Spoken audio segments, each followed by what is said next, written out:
नमस्ते, good morning. बाबू कल हम लोग विद्युत धारा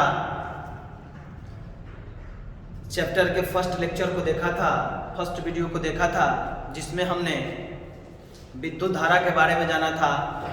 उसके बाद हम लोगों ने उसके मात्रक को जाना, समझा। उसके बाद हम लोगों ने इंस्टेंटेनियस इलेक्ट्रिक करंट के बारे में हम लोगों ने देखा था। आज हम लोग इसी फिफ्थ चैप्टर में सेकंड नंबर लेक्चर में विद्युत धारा की दिशा को समझेंगे कि विद्युत धारा की दिशा क्या होती है और क्यों होती है। इन सब चीजों के बारे में हम इस वीडियो में देखेंगे। तो बाबू आपको मैं बता दूं कि विद्युत धारा की दिशा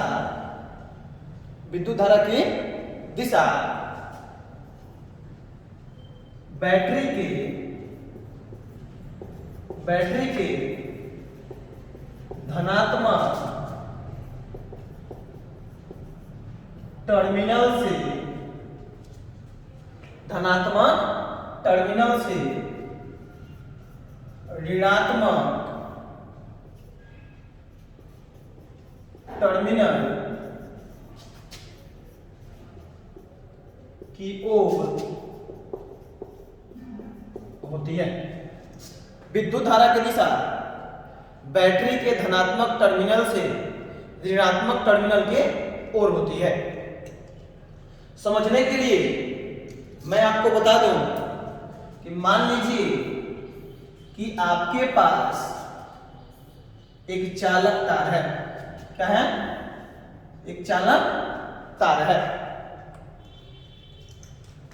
ये चालक तार मान लेते हैं AB है। अब हम जानते हैं कि जितने भी ऑब्जेक्ट होते हैं वो इलेक्ट्रॉन, प्रोटॉन और न्यूट्रॉन से मिलकर के बनते हैं। तो प्रत्येक चीज में आपको इलेक्ट्रॉन, प्रोटॉन और न्यूट्रॉन देखने को मिलेंगे। चालक की क्या खूबी होती है? क्यों हम यहां पर चालक तार ही लिए और चालक तार क्यों नहीं लिए, इस चीज को हम अगले टॉपिक में बताएंगे। यहां पर देखो बाबू कि जो AB चालक तार है, तो जब चालक तार है तो इसमें इलेक्ट्रॉन्स होंगे। अब इलेक्ट्रॉन जो होते हैं वो अपने स्थान पे रहेंगे। अब इस इलेक्ट्रॉन के प्रवाह के लिए, अर्थात विद्युत धारा प्राप्त करने के लिए, क्योंकि इलेक्ट्रॉन प्रवाह करेगा अर्थात आवेश प्रवाह करेगा तभी विद्युत धारा प्राप्त होगा। तो इस इलेक्ट्रॉन को प्रवाहित करने के लिए हम यहां पर एक सेल जोड़ते हैं। क्या करते हैं? सेल से कनेक्ट करते हैं। ये जो बड़ा वाला है बैटरी का धन टर्मिनल होता है और ये जो छोटा वाला दिख रहा है ये ऋण टर्मिनल होता है।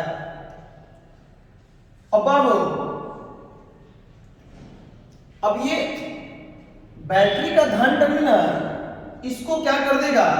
धन आवेशित। क्या कर देगा? धन आवेशित।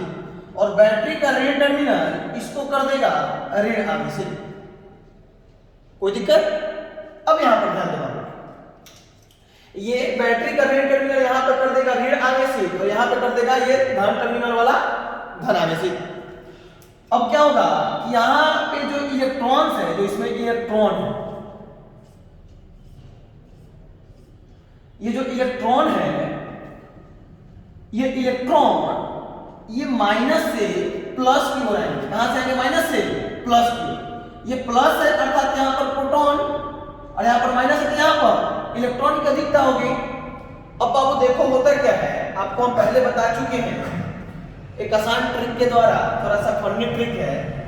ये जो माइनस है एक प्लस है, तो इसको प्लस को हमने बता दिया था लड़का, क्या बता दिया था? लड़का। और माइनस को क्या बोले थे हम लोग? क्या बोले थे बाबू? लड़की, है ना? तो यहां पर ध्यान दें। अब मान लो कि यहां पर ये लड़का सलमान खान आके बैठ गया है। यहां पर कौन बैठ गया है? सलमान खान। अब सलमान खान आके यहां पर बैठ गया तो ये सारा जो यहां पर लड़कियां है सब दौड़ेगी कि नहीं दौड़ेगी? बताओ। यहां से सारा लड़कियां दौड़ करके आ जाएगी सलमान खान को देखने के लिए। एक केने बड़े सलमान खान हो क्वेश्चन दिखे तो देखो ऊपर बॉडी सिक्स पैक में क्वेश्चन बा है। हमने तेने कड़ी खाली फैमिली पैक देख ले बनी सब। तो यहां पर सिक्स पैक देखने के लिए सारा लड़कियां दौड़ करके आ जाएंगी। अर्थात जो इलेक्ट्रॉन होगा, जो क्या होगा? इलेक्ट्रॉन होगा, ये इलेक्ट्रॉन इस दिशा में बहेगा, बी से ए की ओर बहेगा इलेक्ट्रॉन। ये सब कहां बहेगा?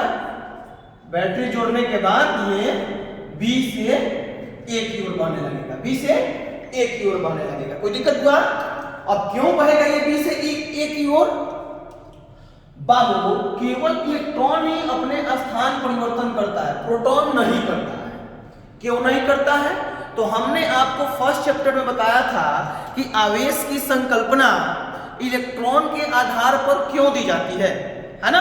तो वहां पर हमने आपको दो रीजन बताया था। कितना रीजन बताया था? दो रीजन बताया था। एक बताया था हमने कि mass of proton is equal to होता है 1837 इंटू मास ऑफ इलेक्ट्रॉन। अर्थात प्रोटॉन का द्रव्यमान 1837 गुना होता है इलेक्ट्रॉन के द्रव्यमान के, है ना? तो जो ये प्रोटॉन होता है ये बहुत भारी होता है, इलेक्ट्रॉन से 1837 गुना भारी होता है। अर्थात ये इतना ना मोटा होता है कि भैंसी की तरह जहां रहता है वहां बैठ जाता है। ये काम ही नहीं कर पाता है, कहीं जाता ही नहीं है, क्योंकि इतना ना ये मोटाई है, इतना ना भारी है कि बढ़ जाता है, थक जाता है कहीं ऐसा, है ना? और इलेक्ट्रॉन में बड़ी हल्का होता है, शू शू शू शू करके भागता है। और बाबू यहाँ पर ध्यान दो, दूसरा हमने रीजन बताया था आपको, दूसरा बताया था हमने कि प्रोटॉन के बीच प्रबल नाभिकीय बल लगता है। अर्थात प्रोटॉन को कस के पहुंच गए रहता है, कस के दम पकड़े रहता है। अब कस के पकड़े रहने के कारण अब क्या होता है कि ये आपस में जुड़ के सब प्रोटॉन एकदम मिल के बैठा रहता है, हम ना जाए वो तो भैंस से कहीं हो गया है, आलसी हो गया है, वो भी नहीं करता है और इलेक्ट्रॉन वहां चला जाता है ना? इलेक्ट्रॉन का प्रवाह हो जाता है, अब प्रोटॉन का नहीं होता है ना? अब देखो क्यों होता है बाबू, मैंने अभी बताया कि प्लस को मान लो लड़का, माइनस को लड़की। अब जब है तो दोनों अपोजिट चार्ज है तो प्यार करेगा, अर्थात पास में आना चाहेगा। अरे बोलो ना, अगर इधर प्लस रहता है इधर प्लस तक जाता है, इंटरेस्टेड नहीं लेता, इंटरेस्टेड नहीं लेता। विपरीत है तो इंटरेस्ट लेगा, जाएगा। अरे बोलो ना, ये तो नेचर है, ये प्रकृति का नेचर है, जजमेंट करेगा वो, है ना? यहां देखो, तो ये इलेक्ट्रॉन बह करके आएगा बी से ए की तरफ। अब आप देखो बाबू, तो जिधर इलेक्ट्रॉन बहता है, जिधर इलेक्ट्रॉन जाता है, विद्युत धारा उसके विपरीत दिशा में ली जाती है, उसके विपरीत दिशा में ली जाती है। तो इलेक्ट्रॉन बी से ए की तरफ बह रहा है तो विद्युत धारा बाबू, विद्युत धारा आई ए से बी की तरफ जाएगा, ए से बी की तरफ जाएगा। कोई दिक्कत? इसीलिए हमने लिखा है कि बैटरी के विद्युत धारा की दिशा बैटरी के धनात्मक टर्मिनल से ऋणात्मक टर्मिनल की ओर ली जाती है। अब यहाँ पर देखो, यहाँ पर ऐसे जाता है आई, है ना? क्योंकि इलेक्ट्रॉन प्रवाह के विपरीत दिशा में होता है, ऐसे जाएगा। कोई दिक्कत बाबू समझने में? नहीं ना? अब देखो यहाँ पर, अब हम समझेंगे कि विद्युत धारा कौन सी राशि है ना? विद्युत धारा कौन सी राशि है, अदिश राशि है कि सदिश राशि है, उसको थोड़ा सा हम लोग समझेंगे बाबू। देखो यहाँ पर इसको विचार देते हैं पहले हम।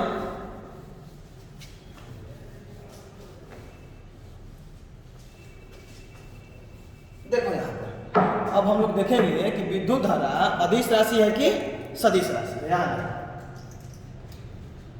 अगला पॉइंट रहेगा विद्युत धारा अदिश या सदिश, विद्युत धारा अदिश या सदिश, इसको देखो। अब बहुत लोग ऐसे होते हैं जो कहेंगे कि बाबू विद्युत धारा कौन है, तो विद्युत धारा सदिश राशि है, सदिश बताएंगे। सदिश क्यों बताएंगे? क्योंकि वो तो देख रहे हैं कि विद्युत धारा, जैसे मान लीजिए आई का मान दिया है आपका 5 एम्पियर, कितना 5 एम्पियर, तो देखेंगे कि यहाँ पर तो परिमाण है ना। अब दिशा तो बताइए दिए, कहां से बाबू? प्लस से माइनस की ओर, धन टर्मिनल से ऋण टर्मिनल की ओर। कोई दिक्कत? धन से ऋण टर्मिनल की ओर, अर्थात इसका परिमाण भी है और एज वेल एज इसका डायरेक्शन भी है। तो परिमाण के साथ साथ दिशा है, अर्थात ये सदिश राशि है।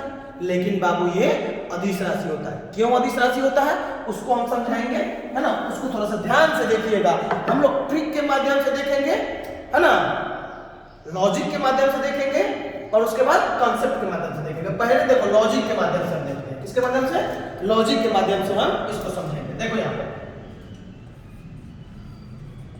लॉजिक के माध्यम से हम देखते हैं। सबसे पहले देखो बाबू, मान लेते हैं ये कोई सरफेस है, ये कोई सरफेस है, इसमें कोई ऑब्जेक्ट रखा है, कोई पिंड रखा है इस सरफेस पे, सरफेस पे कोई पिंड रखा है ना। मान लेते हैं ये 5 kg का कोई पिंड है, वस्तु है ना। अब एक बात बताओ, मान लो इसको हम पकड़ के 10 न्यूटन से खींच रहे हैं। कितना न्यूटन से? 10 न्यूटन से। इसको पकड़ लिए, अब पकड़ खींच रहे हैं 10 न्यूटन से कम दम लगा रहे हैं। और मान लो मेरे को पटदार है, पटदारवा तो जानते हैं हमेशा विपरीत दिशा में काम करता है।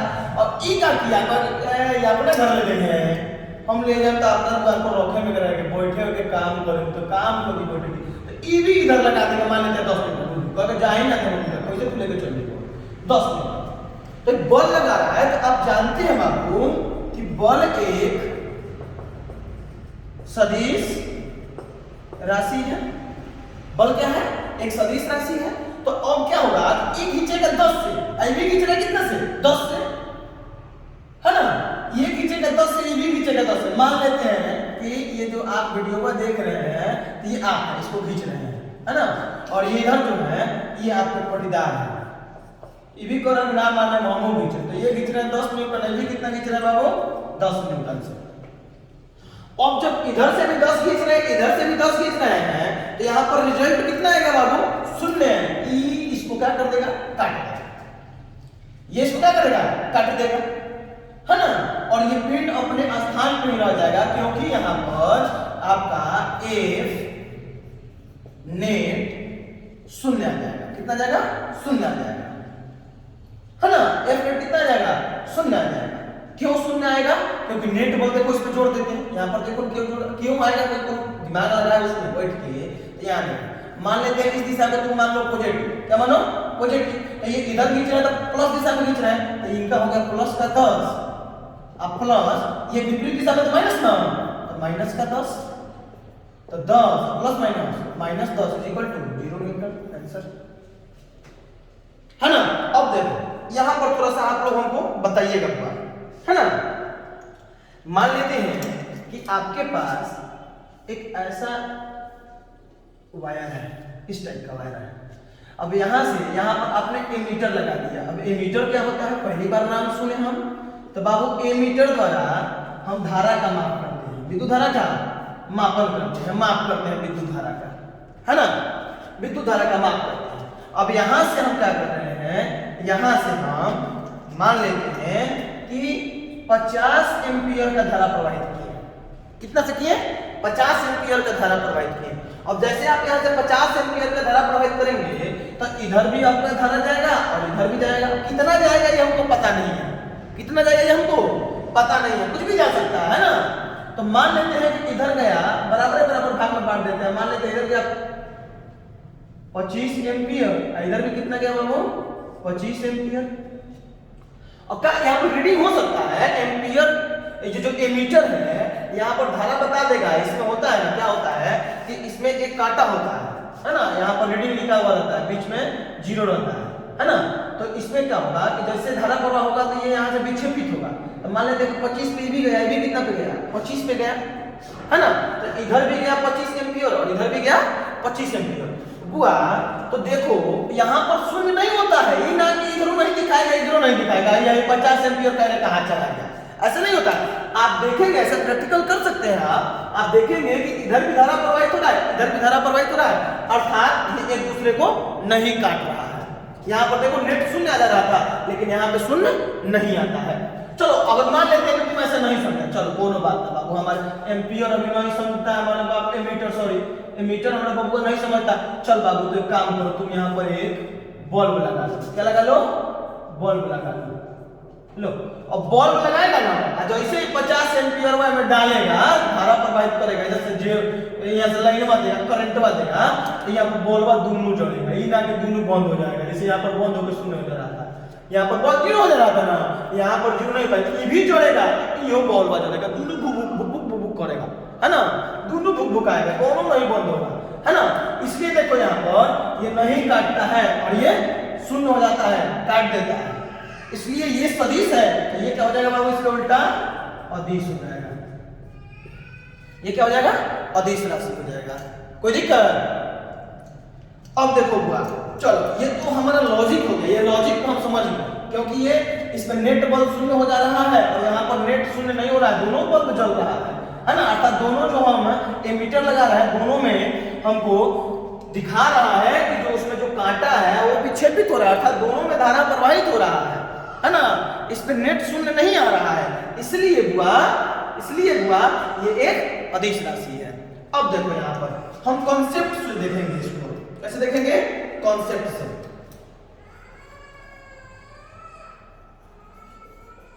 कैसे देखेंगे? कॉन्सेप्ट से, है ना। कॉन्सेप्ट यहाँ पर देखो क्या होता है कि मान लेते हैं बाबू, मान लेते हैं कि आपके पास ऐसा एक वायरिंग है ना, ऐसा एक वायरिंग है। यहाँ पर एंगल मान लेते हैं 90 डिग्री का। कितना का बाबू? 90 डिग्री एंगल है। कितना है?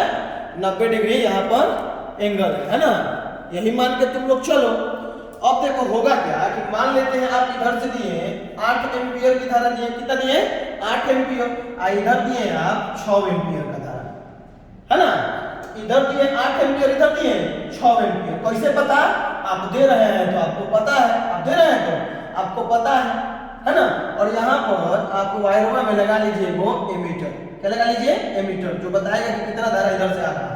अब जब आप देखेंगे तो बाबू यहाँ पर क्या होगा कि 8 और 6 यहाँ पर देखेंगे 14 एम्पियर। कितना बाबू? 14 एम्पियर का इसमें धारा प्रवाह हो रहा है। कितना हो रहा है? धारा प्रवाह। अर्थात हम अदिश जोड़ कर रहे हैं। क्या कर रहे हैं? अदिश जोड़ कर रहे हैं, है ना। यहाँ पर देखेंगे तो 14 आएगा, रीडिंग करके 14, तो देखेंगे भाई 14 कैसे है, तो इधर से 8 दे रहे थे और इधर से कितना दे रहे थे? 6। तो 8 6 दोनों को जोड़ दो, 8 + 6 = 14 एम्पियर। कितना एम्पियर? 14 एम्पियर। कोई दिक्कत?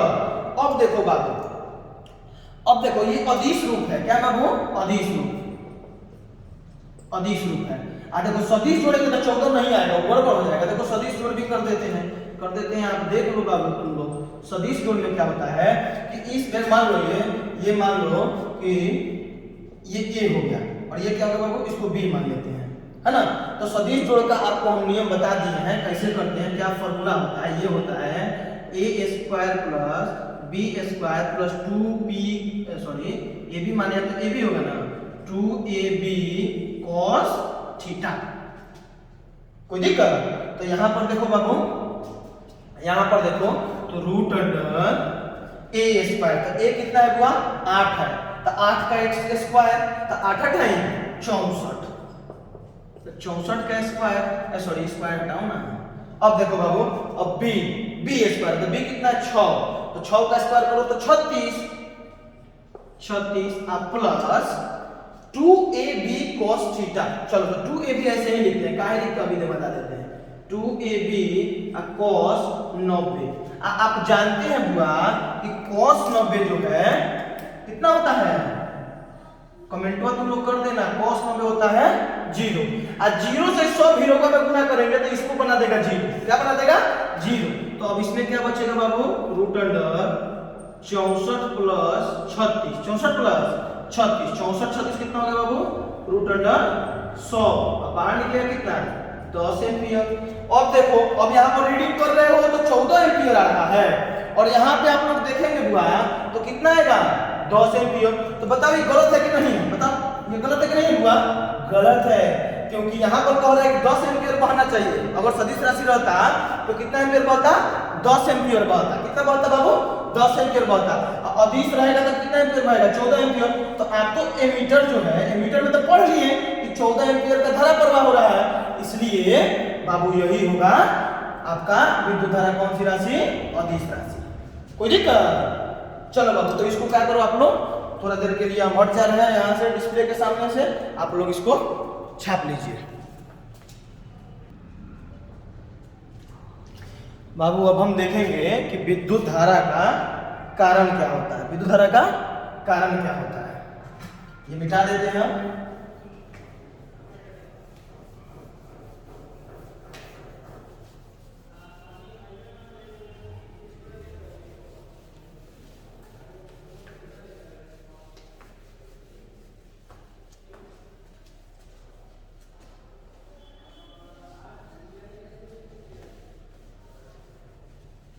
चलिए अब देखिए कि विद्युत धारा का कारण क्या है। क्वेश्चन देख लेते हैं हम लोग कि विद्युत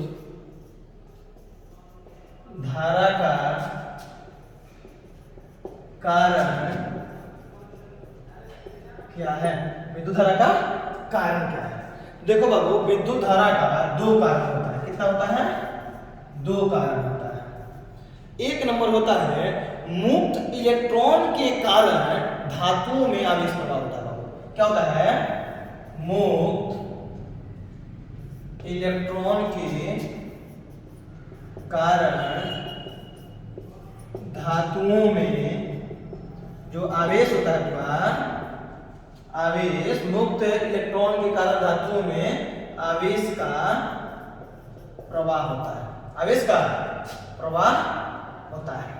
अब जैसे आपको हम बताए थे अभी कि चालक तार, चालक क्या है बाबू? एक चालक तार। वो चालक तार में हम आपको बोले ये भी यानी चालक तार था, इसमें इलेक्ट्रॉन आप देख रहे थे कि बह रहा था इधर, है ना? तो इलेक्ट्रॉन तो मान लो कि एक प्लास्टिक ले लें, है ना? तो प्लास्टिक ले लें और प्लास्टिक में यहाँ पर एक तार जोड़ दें और यहाँ जोड़ दें, और तब देखो प्लास्टिकों में क्या हो रहा है? धारा प्रवाह हो रहा है। तो वहां पे धारा प्रवाह नहीं होगा। अब कहेंगे सर उसमें तो इलेक्ट्रॉन होता है। तो बाबू इलेक्ट्रॉन तो उसमें होता है, लेकिन मुक्त इलेक्ट्रॉन नहीं होता है। इलेक्ट्रॉन तो होता है लेकिन मुक्त इलेक्ट्रॉन नहीं होता है। देखो होता क्या बाबू कि जो धातुएं होती हैं उनके बाहरी कक्ष में जो धातु है, जो चालक है ना, उसके बाहरी कक्ष में जो इलेक्ट्रॉन होते हैं वो आसानी से गमन कर सकते हैं, है ना?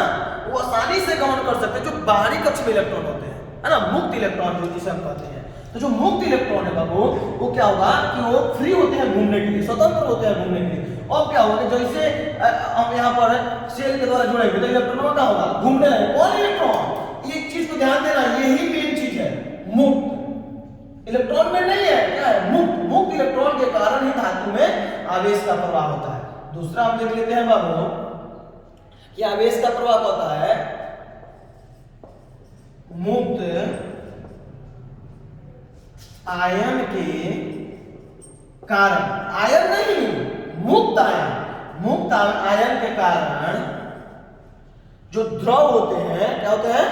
द्रव में, मुक्त आयन के कारण द्रव में आवेश का प्रवाह होता है ना?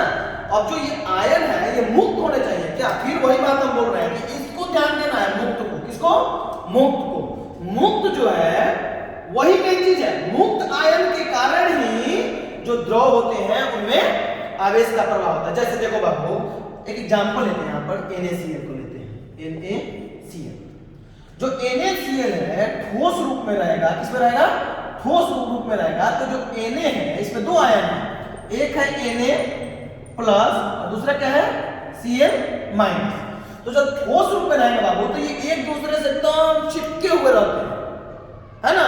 मुक्त नहीं रहते हैं, एक दूसरे से चिपके हुए रहते हैं। जैसे नमक है, NaCl नमक, तो अब क्या करो कि सॉलिड नमक है, मान लो नमक का एक पैकेट खरीद के लाओ जिसमें नमी भी न रहे, ये चीज देखना है ना, सूखा एकदम है, उस नमक में एक और तार जोड़ो, एक साइड तार जोड़ो, फिर दूसरा है दूसरे साइड जोड़ो, और तब उसमें हाथ लगा, करंट नहीं मारेगा, क्योंकि वो सॉलिड रूप में है, उसमें आयन तो है लेकिन मुक्त आयन नहीं। आपको चाहिए मुक्त आयन, आवेश प्रवाह के लिए आपको चाहिए मुक्त आयन।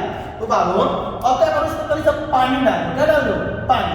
अब पानी डालेंगे तो जो NaCl है ये दो भाग में बढ़ जाएगा, Na प्लस Cl माइनस, अर्थात आपको मुक्त आयन मिल जाएंगे, Na अलग हो जाएगा, Cl माइनस, और तो नहीं सबको लगाएगा, जैसे लगाएगा जैसे ठिकाएगा तो मारेगा धाए से पड़ेगा तो कायदे पड़ जाएगा, है ना, मारेगा धाए से कायदे पड़ेगा।